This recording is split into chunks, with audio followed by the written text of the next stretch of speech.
हाँ। हाँ, प्यारे भैया बहनों, आज हम लोग गणित विषय के का पाठ यूक्लिड की ज्यामिति का परिचय नामक पाठ का अध्ययन करेंगे। इसमें सबसे पहले, जैसा कि पाठ का नाम है यूक्लिड की ज्यामिति, तो हम लोग समझें यूक्लिड कौन थे। यूक्लिड ईसा से 300 वर्ष पूर्व ग्रीक के एक गणितज्ञ थे। जैसे पाइथागोरस, थेल्स का नाम आप लोग सुने होंगे, उसी तरह से यूक्लिड एक ग्रीक गणितज्ञ थे। उन्होंने उस समय तक के सभी गणित विषयों का जो अध्ययन था उसको एकत्रित किया और एक नई गणित बनाए, जिसको हम एलिमेंट्स मैथ्स कहते हैं। एलिमेंट्स नाम की एक पुस्तक बनाए। ये ज्यामिति के प्रथम वैज्ञानिक माने जाते हैं जिन्होंने ज्यामिति की रचना की, यानी फर्स्ट ज्यामिति गणितज्ञ। अब ज्यामिति क्या है? दो शब्दों से मिला, ज्या और मिति।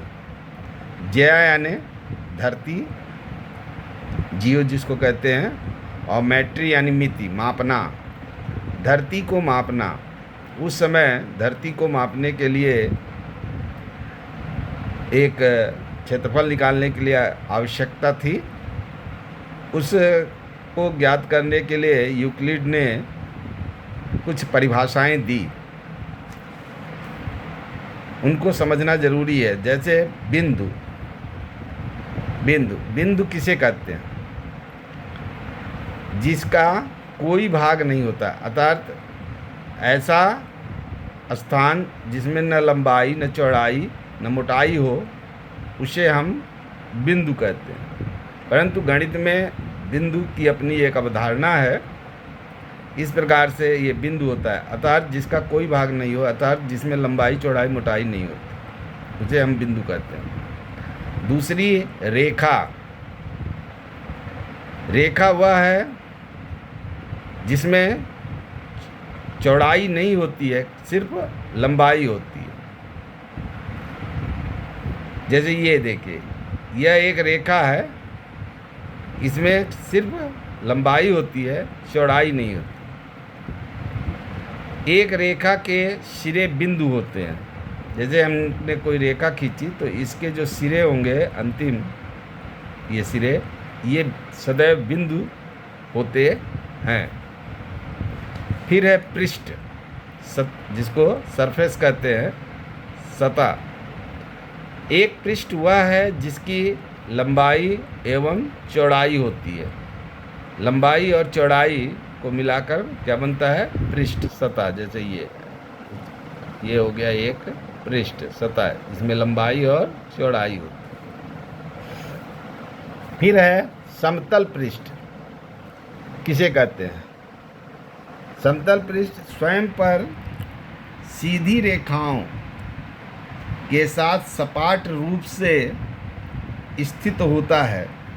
जैसे ये देखिए, ये सीधी रेखाएं हैं और इस पर ये सपाट रेखा है। ऐसे इन रेखाओं से ये जो तल बनता है, इसको हम लोग कहते हैं समतल।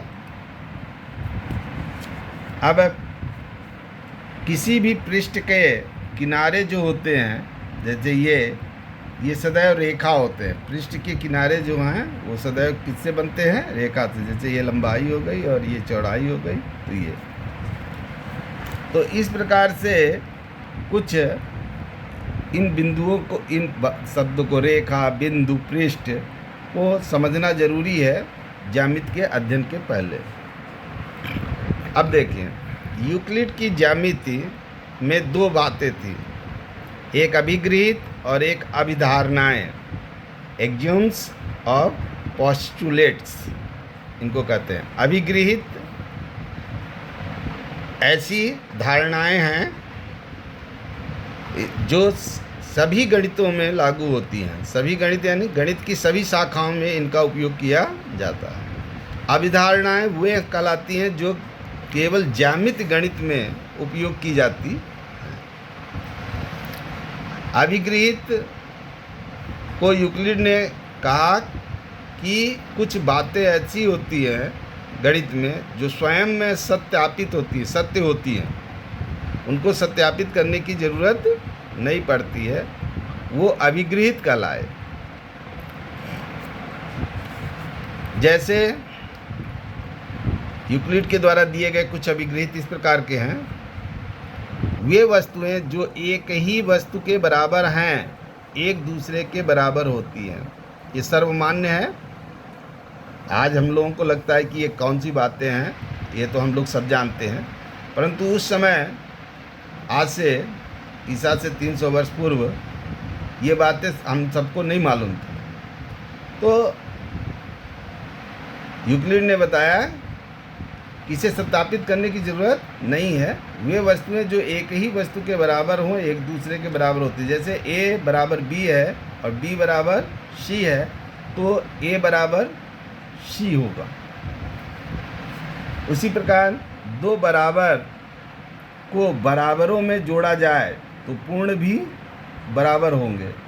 जैसे मान लीजिए 1 बराबर 1 है, अब इसमें समान संख्या जोड़ दी जाए दोनों तरफ, तो जो पूर्ण संख्या होगी 3 वो भी आपस में बराबर होगी। इसी प्रकार यदि बराबरों को बराबरों में से घटाया जाए तो शेषफल भी क्या होंगे, बराबर। जैसे यहाँ है उसी प्रकार से आप अगर घटा लें समान संख्याओं में समान संख्या, जैसे 5 में से 3 घटा दें, इधर भी 5 में से 3 घटाते तो जो मिलेगा 2 वो भी आपस में क्या होगा, बराबर। फिर है पूर्ण अपने भाग से सदैव बड़ा होता है। जैसे मान लीजिए 8 है, 8 बराबर 5 प्लस 3, तो 8 के 2 भाग हो गए 5 और 3, तो 8 जो है वो सदैव बड़ा होगा 5 से, 8 बड़ा होगा 3 से। यानी पूर्ण अपने भागों से सदैव बड़ा होता है। फिर है 5वां, वे वस्तुएं जो एक दूसरे के संपाती होती हैं एक दूसरे के बराबर भी होती हैं। संपाती यानी जैसे ये मान लीजिए AB है और ये CD है।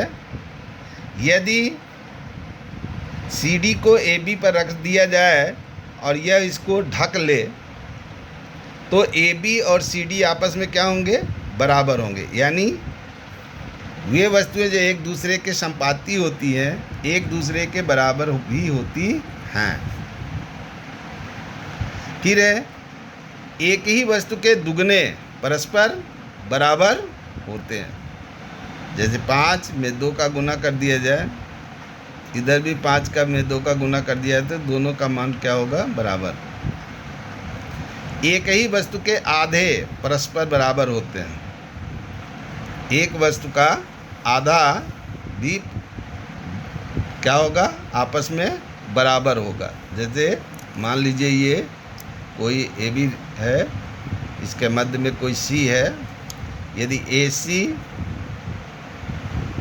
प्लस BC बराबर AB है तो AC और BC आपस में क्या होंगे, बराबर होंगे। तो इस प्रकार से जो है एक ही वस्तु के आधे परस्पर बराबर होते, तो ये यूक्लिड की ज्यामिति की कुछ अभिगृहित हैं। इसी तरह से 5 अवधारणाएं भी हैं, दी गई हैं। आज वर्तमान में अभिगृहित और अवधारणाएं गणित में लगभग एक समान मानी जाती हैं, परंतु उस समय अभिगृहित और अभिधारणाओं में अंतर थे। अभिधारणाएं सिर्फ ज्यामिति गणित में लागू होती हैं। तो अगले दिन हम लोग यूक्लिड की अभिधारणाओं के बारे में अध्ययन करेंगे। आज हम लोग अभिगृहित के बारे में अध्ययन किए। इनको आप याद कर लें, आपकी पुस्तकों में भी दिए गए हैं और इन बिंदुओं की परिभाषाएं दी गई हैं, उनको आप अच्छे से नोट कर याद कर लें। ठीक।